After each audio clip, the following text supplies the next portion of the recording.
저는 지난주에 이어서 실패가 없는 하나님의 구원이라고 하는 제목을 가지고 함께 은혜를 나누고자 합니다.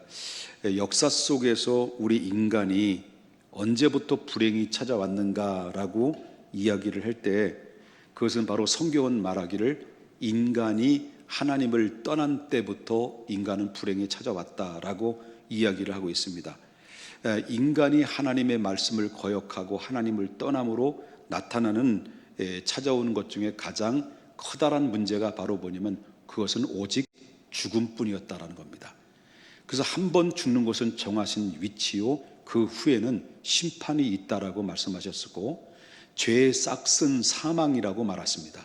인간의 죽음의 의미 속에는 바로 하나님을 향한 불순종이 거기에 담겨져 있다라는 것을 보게 된다라고 하는 것이죠.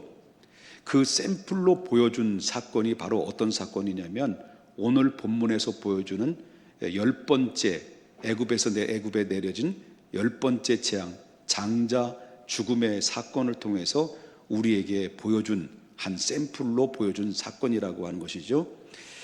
하나님께서는 애굽의 바로 왕에게 모세를 보내 가지고 시종일관 모세에게 요구했던 내용이 있죠. 여러분 여태까지 출애굽기에 나오는 말씀을 계속 들어서 알겠습니다만은 이스라엘 백성들을 보내라는 거죠. 애굽 땅에서 보내라, 그들이 나를 섬기게 될 것이다 라고, 내 백성을 보내라, 그들이 나를 섬길 것이다 라는 이 요구를 하나님께서 모세를 통해서 바로에게 주구장창 시종일관 변함없이 계속 요구를 했다라고 하는 것이죠. 그런데 여러분 알다시피 바로 이 경고를 또 내리고 요구를 했음에도 불구하고 이 바로의 왕은 마음이 완악하여서 그 하나님의 명령의 경고함을 무시해 버립니다. 그리고 경고에 무시를 하니까 하나님께서는 계속해서 바로 애굽 땅에 9차례에 걸쳐서 하나님께서는 그 애굽 땅에 재앙 폭탄을 내려버리죠. 한 가지씩 재앙을 내리게 되는데, 그것이 바로 9번째까지 내려지는 재앙이 임하게 되게 됩니다. 자, 그럼에도 불구하고 이 정도면은 바로가 이제 변화가 될 텐데도 불구하고 바로 왕은 끝까지 하나님의 명령을 거절하고 그 강팍한 마음을 꺾지 않고 마지막 기회마저 결국 놓치게 되죠. 그래서 결국은 하나님께서는 이스라엘 백성들을 물리적으로 바로 애굽에서 불러내기 위해서, 출애굽하기 위해서 하나님이 마지막 최후의 카드를 내놓는 것이 있는데, 그것을 이미 출애굽기 11장 4절에 예고했듯이, 그것은 바로 한밤중에 하나님이 직접적으로 내려오셔서 천사들을 보냅니다. 천사들을 보내가지고 애굽 전역으로 내보내가지고 결국 애굽의 각 가정의 장자들을 전부 다, 장자들뿐만 아니라 그 동물의 처음에 초태생을 전부 다 치셔버리죠. 치심으로 말미암아 결국은 어땠습니까? 거기에 하나도 남김없이 애굽의 장자들은, 그 다음에 동물의 초태생들은 다 죽어 나가 자빠지는 그런 엄청난 징계가 그에게 임하게 됐다라고 하는 것입니다. 자, 그런 가운데서 이제 그때 당시에 그 장자들이 죽은 사람들이 도대체 어느 정도의 규모가 되느냐라고 할 때, 우리나라도 바로 뭐냐면 대가족, 옛날에는 대가족 중심이었잖아요. 근데 그때 애굽의 나라도 대가족 중심이다 보니까 바로 많은 자녀들을 출산을 하게 됐습니다. 그러니까 그 가정 안에는, 각 가정 안에는 바로 거의 장자가 없는 가정이 없습니다. 큰아들이 없는 가정이 없었다라고 하는 것입니다. 그런데 애굽의 전역에 장자의 수는 최소한도 몇십만 명부터 몇백만 명 정도의 수를 가지고 있다는 거죠.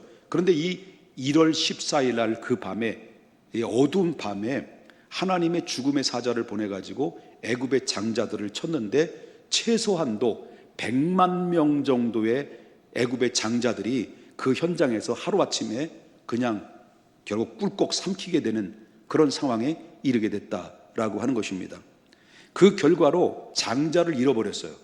한밤에, 그냥 한순간에, 한날에, 한시에 그냥 장자들이 죽어져 나감으로 말미암아 애굽의 전역에서는 절규와 탄식의 소리가 빗발쳐 흐르게 되는 상황이 이르게 됐다라고 하는 것입니다.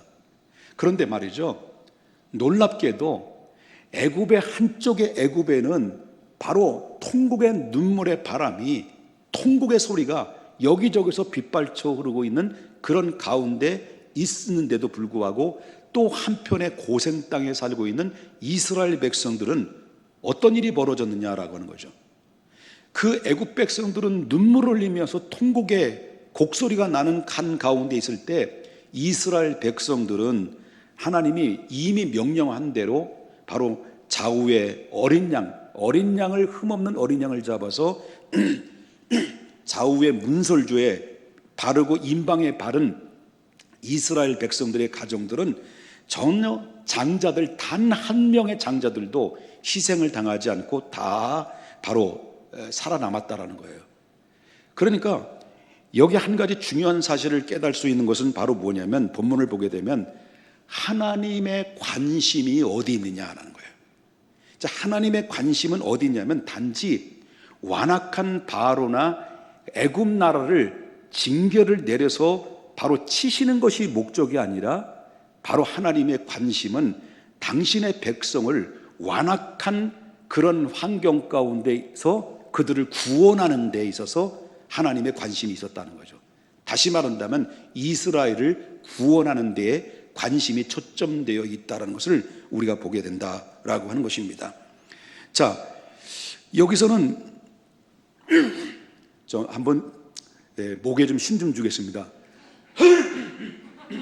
여러분들도 목에 좀 힘 좀 주십시오. 자, 시작. 네, 뭘 그렇다고 해서 또 이렇게 또 내가 목에 너무 힘 주니까 이게 목에 좀 뭐 걸리적거리네요. 자, 이제 몸이 좀 풀렸습니다, 목이.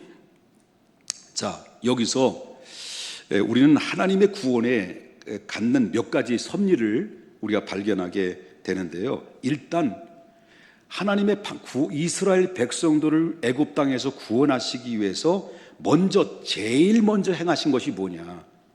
다시 말씀드린다면 하나님의 초점은 어디에 있다는 거죠? 애굽과 바로를 치는 게 목적이 아니라 애굽에서 430년 동안 노예 생활했던 이스라엘 백성들을 구원하는 것에 초점이 있다는 것을 제가 말씀을 드렸다라고 하는 거예요. 이해되셨습니까? 자, 그러면 이렇게 이스라엘 백성들을 애굽 땅에서 구원하시기 위해서 하나님의 제일 먼저 단행한 것이 뭐냐라고 볼 때 12장 29절 말씀부터 30절에서 이렇게 이야기를 합니다. 자, 어떤 일이 벌어졌습니까?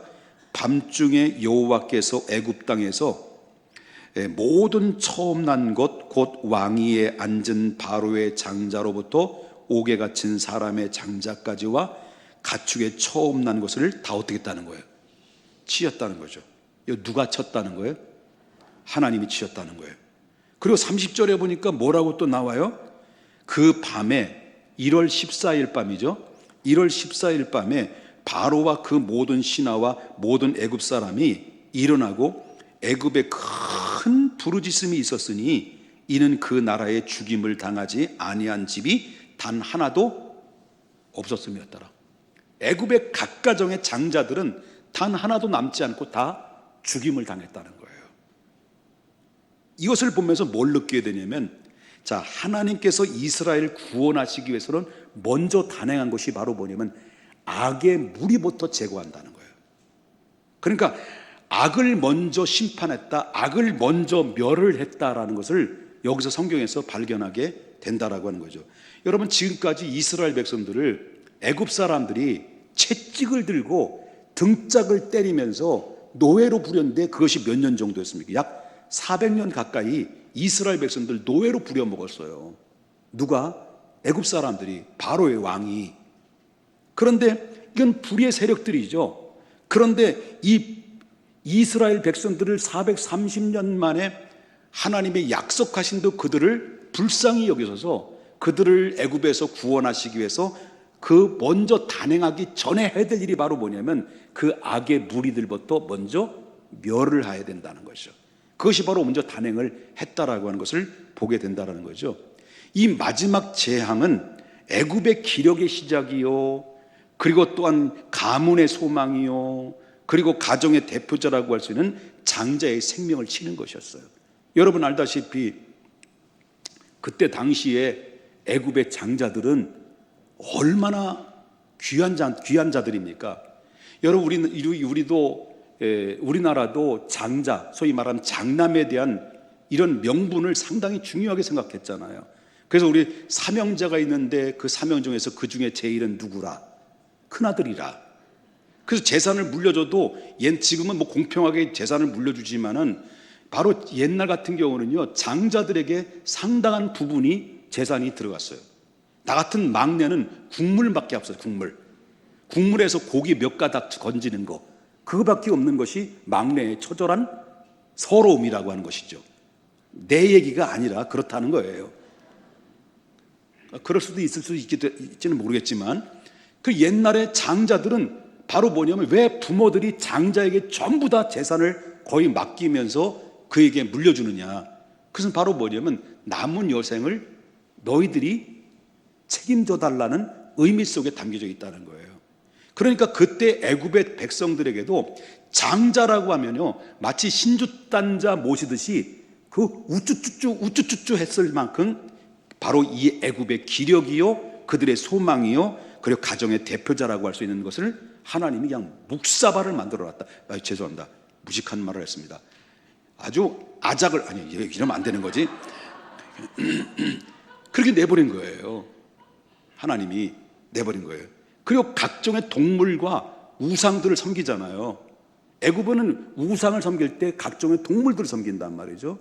이 동물을 섬기는데 그 동물의 첫 태생을 하나님이 치심으로 말미암아 너희들이 믿고 너희들 신으로 섬기는 그런 모든 각종의 우상이 하나님 앞에서 얼마나 허무한 것이냐라고 하는 것을 그 자리에서 완전히 보여준 사건이 장자와 동물의 초태생을 치신 사건이라는 것을 우리가 보게 된다라고 하는 것이죠. 그래서 그들에게 똑똑히 보여준 거죠. 자, 우리가 살고 있는 이 시대도 마찬가지라고 하는 것입니다. 그 당시에 이스라엘 백성들은 애굽의 제도권 안에 있었잖아요. 몇 년 동안 제도권에 살았습니까? 430년 동안 제도권에 살다가 430년 만에 그들은 출애굽을 했던 것처럼, 오늘 우리가 살아가는, 현대를 살아가는 우리 믿음의 성도님들도 우리는 어디에 제도권에 살고 있습니까? 이 세상이라고 하는, 금요기도 때도 말씀드렸습니다만, 세속주의라고 하는 이 세상이라는 제도권 안에서 우리 성도들은 함께 살아가고 있다라고 하는 거죠. 그래서 이 세상에 살아가는 동안 우리 믿음의 성도님들이 상대해야 될 대상은 뭐냐라고 말할 때, 여러분 에베소서 6장 12절에서 이렇게 언급을 하죠. 우리 믿음의 성도들이 이 땅에 사는 날 동안 상대해야 될 대상은 에베소서 6장 12절에 우리의 씨름은 혈과 육에 대한, 육에를 상대하는 것이 아니요, 뭐라고 말했습니까? 통치자들과 권세자들과 이 어둠의 세상의 주관자들과, 그 다음에 뭐라고 그랬습니까? 하늘에 있는 악한 영들에 대함이라. 그러면 통치자와 권세자들과 어둠의 세상의 주관자들과의 하늘의 영들과는 어떤 밀접한 관계를 가질 수도 있다라고 하는 거죠. 그런 가운데 믿음의 성도들은 그들을 상대하며, 그들은 믿음의 성도들을 상대하면서 영적인 보이지 않는 치열한 전쟁 속에서, 바로 역사 속에서 지금 이루어지고 있었다는 것이죠. 그래서 바로 기독교 역사 속에서는 바로 세상의 어두움의 영들과 세상의 주관자들에 의해서 세속주의로부터 핍박을 받아왔던 역사를 가지고 있습니다. 그래서 여러분, 기독교의 역사는 핍박이었습니다.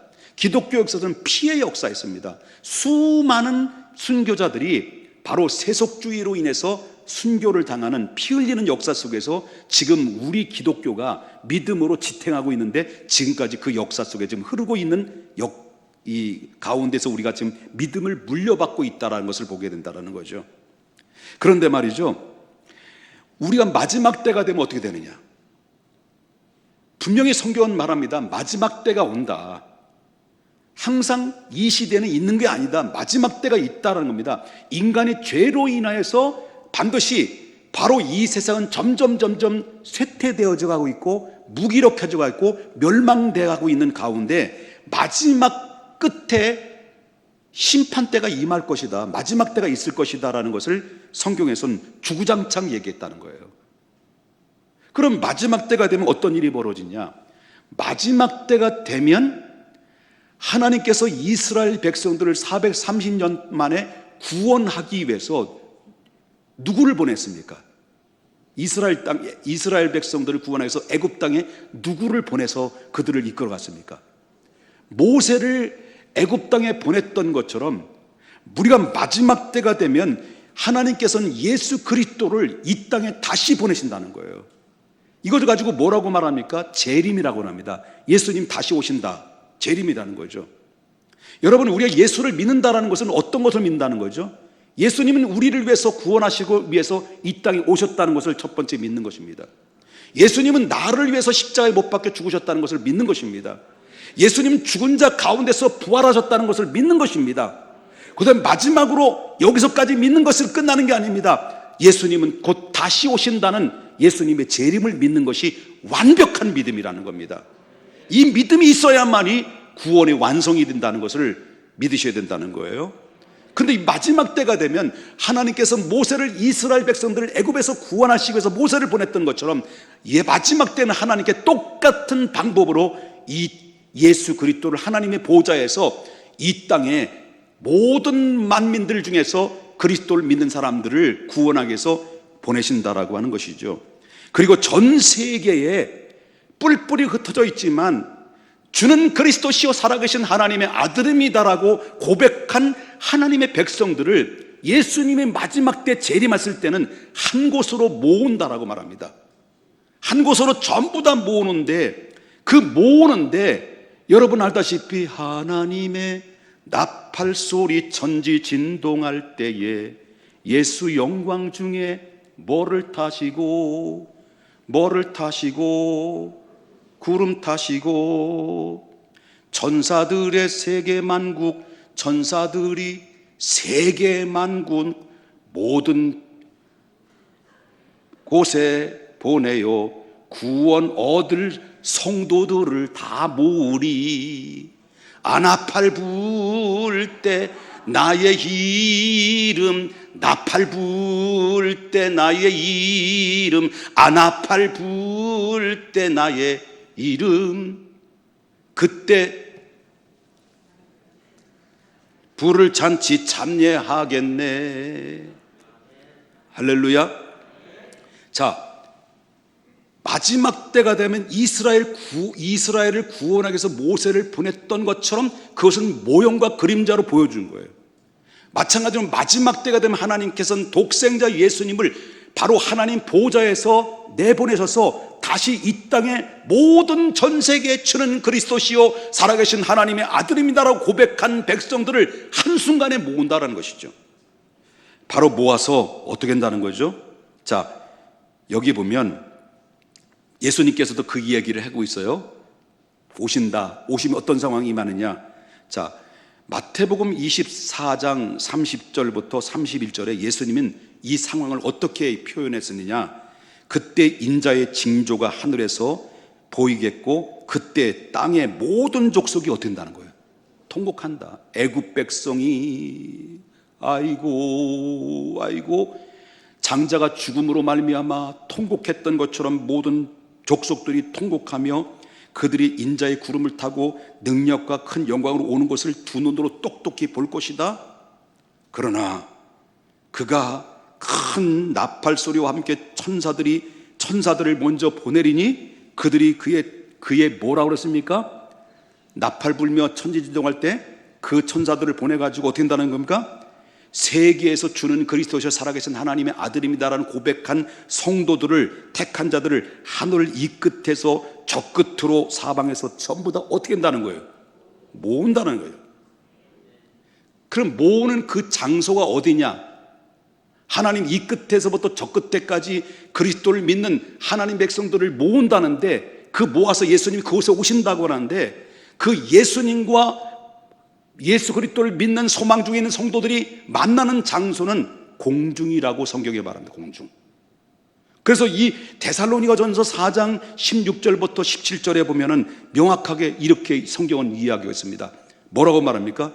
주께서 호령과 천사장의 나팔소리와 하나님의 나팔소리로 친히 하늘로부터 강림하시리니 그리스도 안에서 죽은 자들이 먼저 부활하고, 예수 그리스도를 믿고 있었던 사람들이 묘지에 들어갔든지 아니면 여러분 왜 그 있잖아요, 화장을 해서 뭐 고기 밥이 됐든지 그건 상관없습니다. 바로 다시 부활하여 먼저 일어나고, 첫 번째 일어나고, 지금 오늘 예수 그리스도를 살아있는 믿는 사람들이, 믿음의 성도들이 갑자기 둘이 호련이 변화되어서 부활해서, 그래가지고 어떤 일이 벌어지냐, 그 위에 살아남은 자들은 17절에 보니까 그 위에 살아남은 자들도 그들과 함께, 먼저 믿다 죽은 사람들 다시 부활해서 함께 어디로 올른다는 거예요? 구름 속으로 끌어올려 어디에서 주님을 만난다는 거예요? 만남의 장소가 어디라는 거예요? 공중에서 주님을 영접하게 될 것이다. 그래야 우리가 항상 주님과 함께 있을 것이다 라고 하는 것을 이게 바로 오늘 우리가 미래의 마지막 때 있어야 될 일에 대해서 성경은 명확하게 이야기하고 있다라고 하는 것입니다.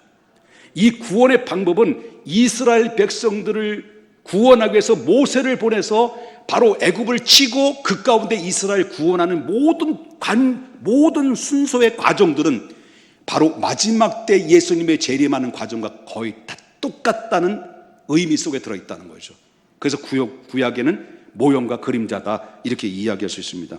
그러기에 이 세상의 마지막 때가 되면 바로 뭐냐면 어떤 일이 벌어지냐, 이것은 마치 성도들이 구름 속으로, 다시 말하면 공중으로 끌어올려서 바로 공중에서 다시 오신 예수님과 만나는 장소가 되는데, 성도들은 어떻게 끌어올려갈 것이냐라고 그럴 때 구약에서는 엘리야 선지자가 어떻게 죽음을 보지 않고 바로 하늘로 승천하느냐라는 것을 소개해주고 있는데, 열왕기하 2장 11절에 말씀이 나오니까 이런 말씀이 나와요.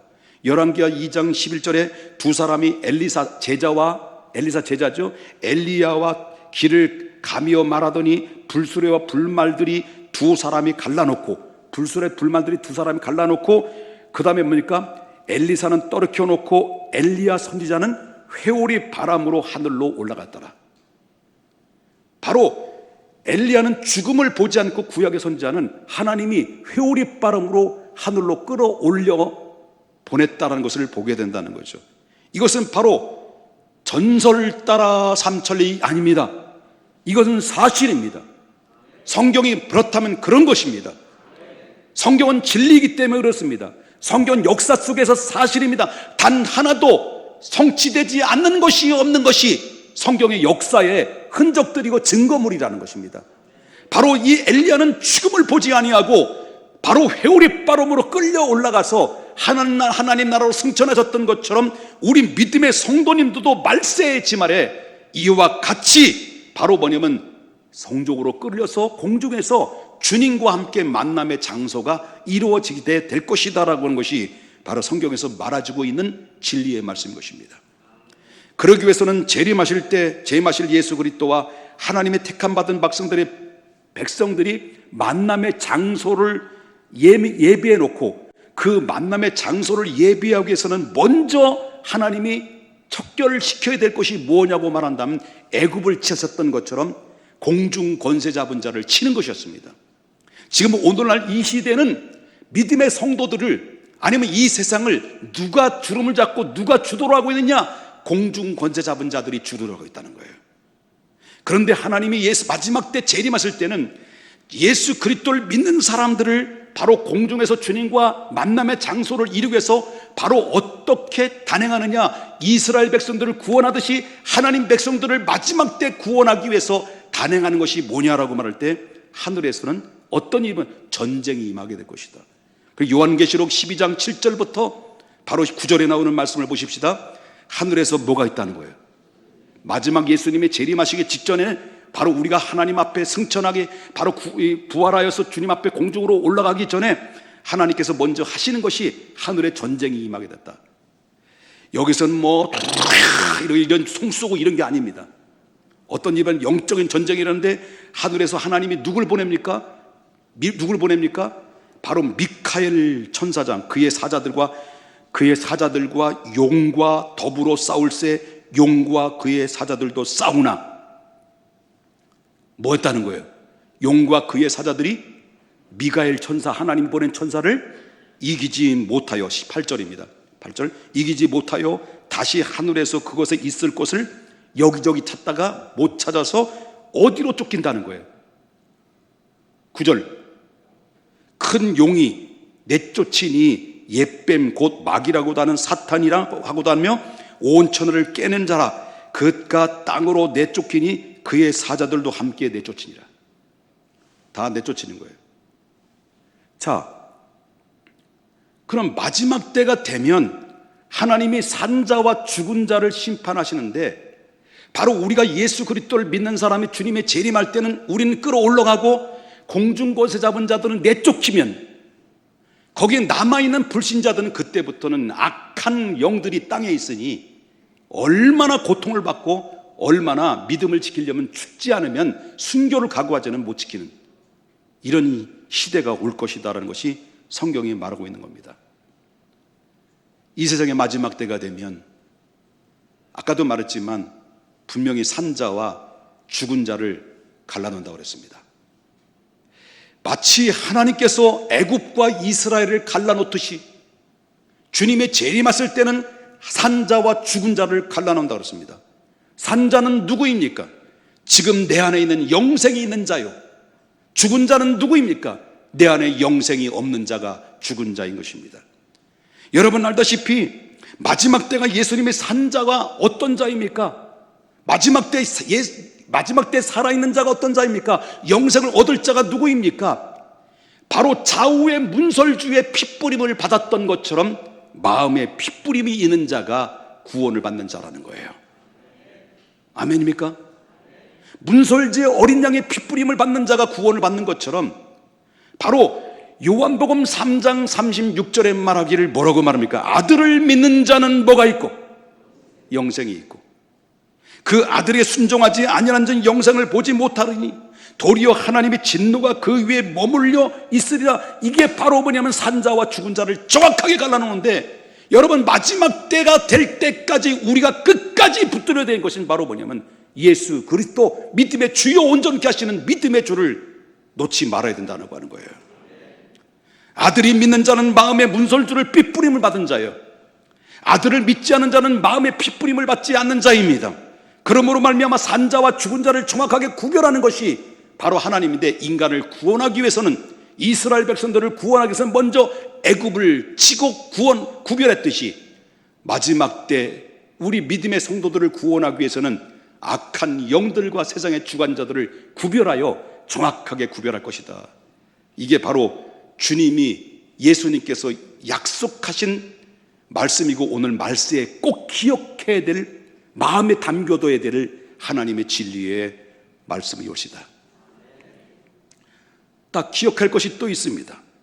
하나님께서는 이스라엘 백성들을 구원하는 것이 목적이 있다고 한다면, 마지막 예수님의 재림할 때는 모든 사람이 다 구원받기를 원하지만, 모든 사람의 기회를 줬지만, 바로 그럼에도 불구하고 불순종한 자들에게는 영락없이 하나님께서 바로 기탄 없이 하나님이 심판을 내리지만, 바로 좌우의 마음의 문설주의 핏부림 받는 자는 하나님의 구원을 이루신다는데, 그 구원은 한마디로 딱 한 번으로 영원한 구원이라는 거예요.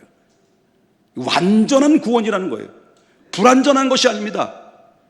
지금까지 써왔던 바로의 전략이 무엇일까요? 지금까지 써왔던 바로의 전략은 하나님께서 주구장창 모세를 보내가지고 너희는 내 백성을 보내라, 그들이 나를 섬길 것이다 라고 말했는데도 불구하고 하나님의 말을 안 들어요. 하나님의 말씀을. 누가? 바로가. 그러니까 하나님의 재앙을 내릴 때마다 바로는 얼마나 교모하고 한 영의 모습과 바로의 모습과 똑같다는 것을 느끼는 것은 바로 뭐냐면, 바로 징계를 내릴 때마다 이스라엘 백성들을 보내겠다라고 약속을 해요. 그런데 얼마 가지 않아서 문제가 해결되면 약속을 반복을 해요. 이게 계속해서 9번째까지 계속해서 하나님의 징계를 내는데도 불구하고 보낸다 하고 반복하고 보낸다 하고 반복하고 9번까지 내는데도 불구하고 반복을 했어요. 이게 바로의 모습이었습니다. 그러나 이번 상황은 완전히 달랐습니다. 완전히 다르다는 것은 바로 뭐냐면, 출애굽기 12장 29절부터 30절에 나오는 말씀인데요, 출애굽기 12장 29절에 뭐라 합니까?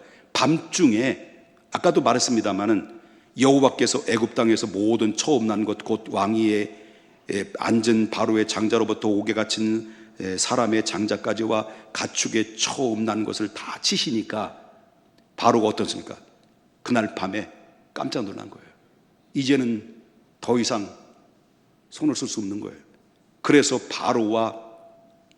바로와 모든 신하들이, 모든 백성, 애굽 백성들이 바로 이 상황을 보면서 뭐예요? 정말 큰 부르짖음으로 있었으니 이 나라에 죽임을 당하지 않는 장자가 단 하나도 없었다는 거예요.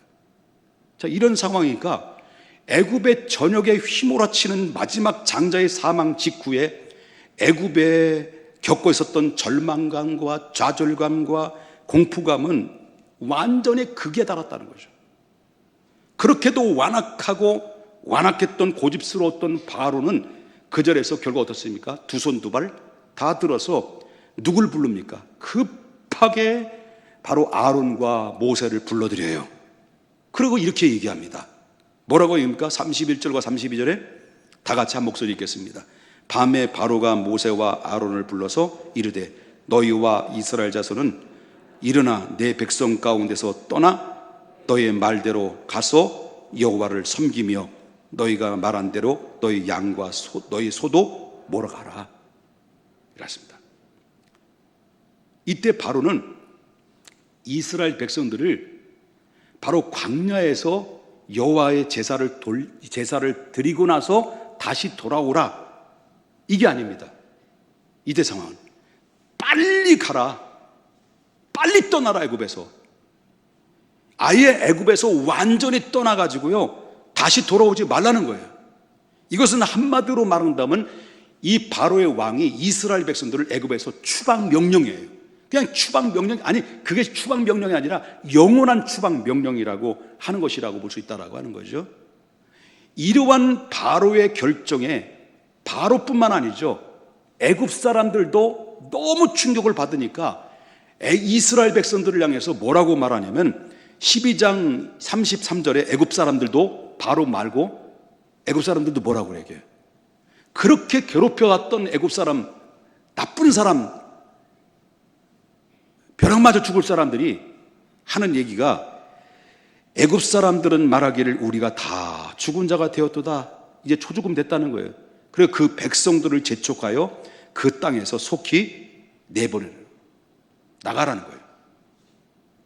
이렇게 바로와 애굽 백성들이 하나님과 이스라엘 백성들에게 두 손 두 발 다 들었다는 의미가 어떤 의미일까요?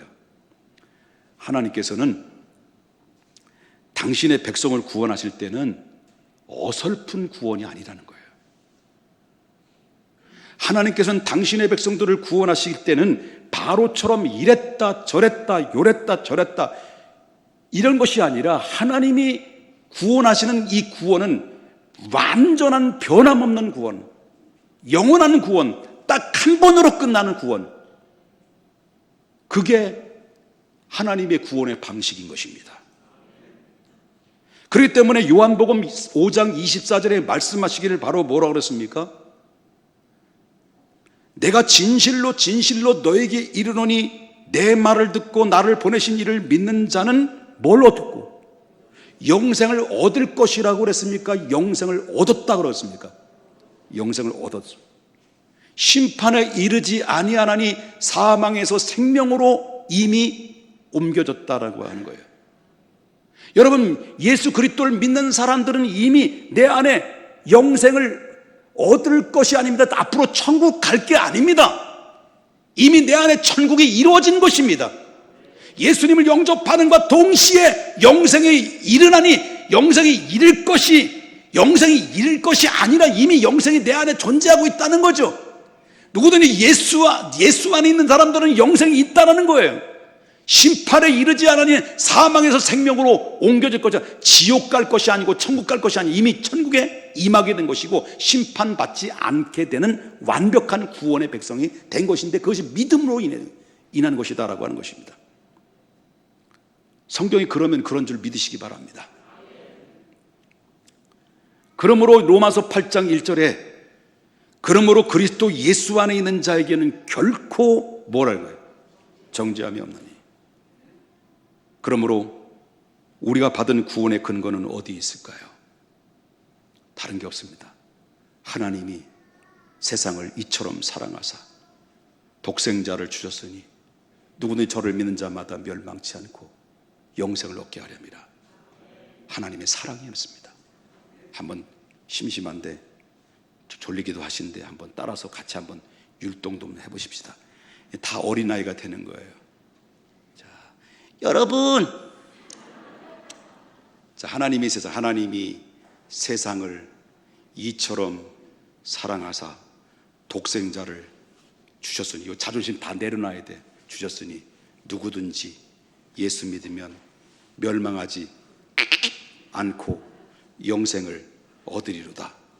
요한복음 3장 16절.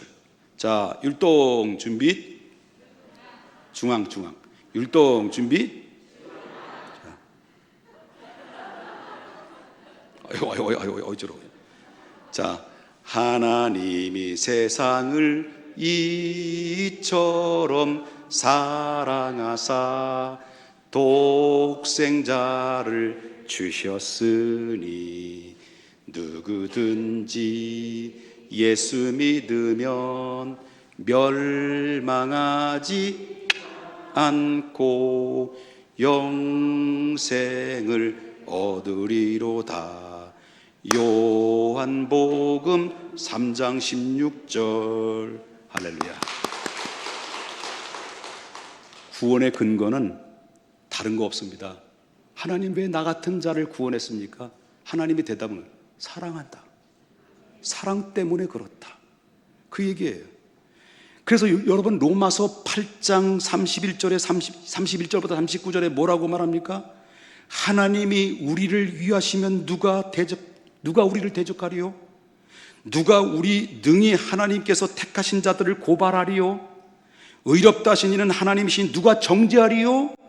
죽으실 뿐만 아니라 다시 살아나신 이는 그리스도 예수시니 그는 하나님 우편에 계신 자요 우리를 위하여 간구하시는 자시니라. 누가 우리를 그리스도의 사랑에서 끊으리요? 환난이나 곤고나 적신이나 박해나 어떤 위험이나 칼이랴? 사망이나 생명이나 천사들이나 권세자들이나 현재일이나 장래일이나 능력이나 높음이나 기쁨이나 다른 어떠한 피조물이라도 우리 주 예수 그리스도 안에 있는 하나님의 사랑에서 끊을 수가 없다. 하나님이 우리를 향해서 구원하시기 위해서 한번 작정하신 그 뜻은 철회될 수 없는 완벽한 구원이라고 하는 것입니다. 이런 사랑과 구원의 능력으로 인해서 우리가 받은 구원은 결코 쇠하거나 변할 수가 없다는 거예요. 말씀을 맺겠습니다. 아니죠. 또 있네요. 변할 수가 없다는 겁니다. 여기까지. 왜냐하면 우리가 구원받은 것은 중요합니다. 우리가 구원받은 것은 예수님 내가 믿은 거죠. 그죠? 내가 예수님을 믿고 예수님을 택한 거예요. 그런데 놀라운 사실은 우리가 믿고 예수님을 택해서 주를 영접했지만은 그러나 구원받은 이 결과는 결국 우리가 예수님을 택하고 예수님을 영접하기 먼 이전부터 하나님은 나를 아셨고 나를 정하셨고 나를 의롭게 하셨고 나를 영화롭게 하신 거예요. 그렇기 때문에 우리가 얻은 구원은 우리 스스로 노력해서 얻은 것이 아니라 하나님의 절대적인 고난에서 이루어진 것입니다. 그래서 변할 수 없다는 거죠. 그래서 하나님을, 여호와를 뭐라고 말했습니까? 엘샤다의 하나님, 전능하신 하나님. 엘샤다의 하나님, 어떤 하나님이라는 것입니까? 하나님은 한 번 약속하시고 한 번 계획하신 구원은 어떤 환경과 어떤 어려움 속에 있다 할지라도 결코 변치 않는다라고 하는 것입니다. 이것이 바로 하나님 여호와 엘샤다의 하나님이라는 것입니다. 하나님께서 우리를 향한 구원에는 어떤 실패와 착오가 없다는 것이죠. 이제 마지막 말씀을 맺겠습니다. 좌우 옆분과 인사하십시다. 우리 목사님이 말씀으로 맺는다는 게 사실일까요? 한번 물어보십시다.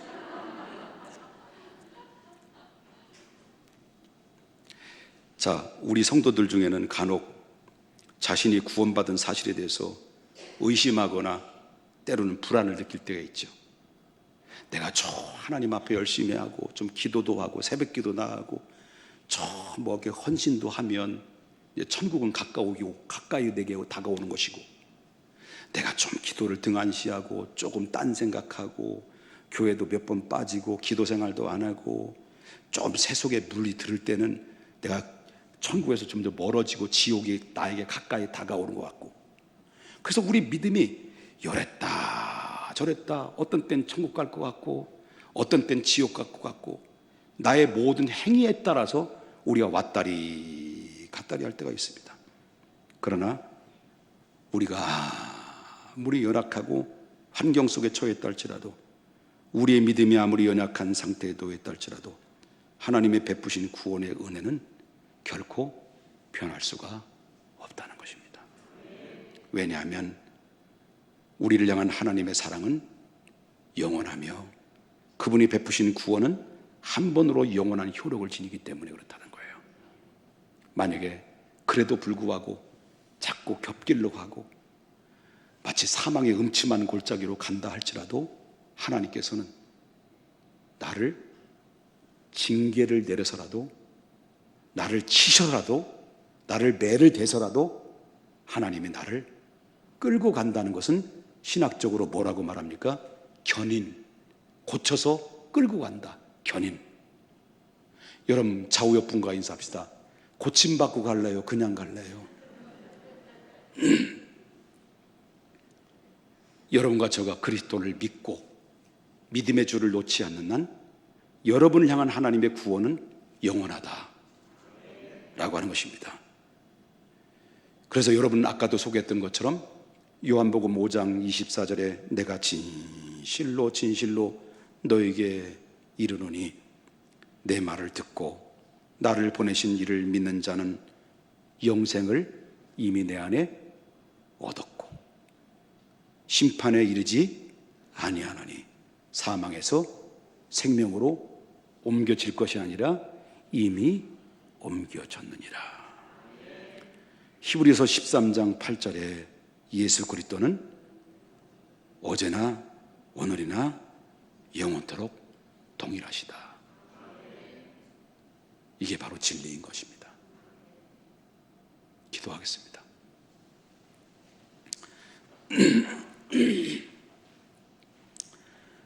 거룩하신 하나님,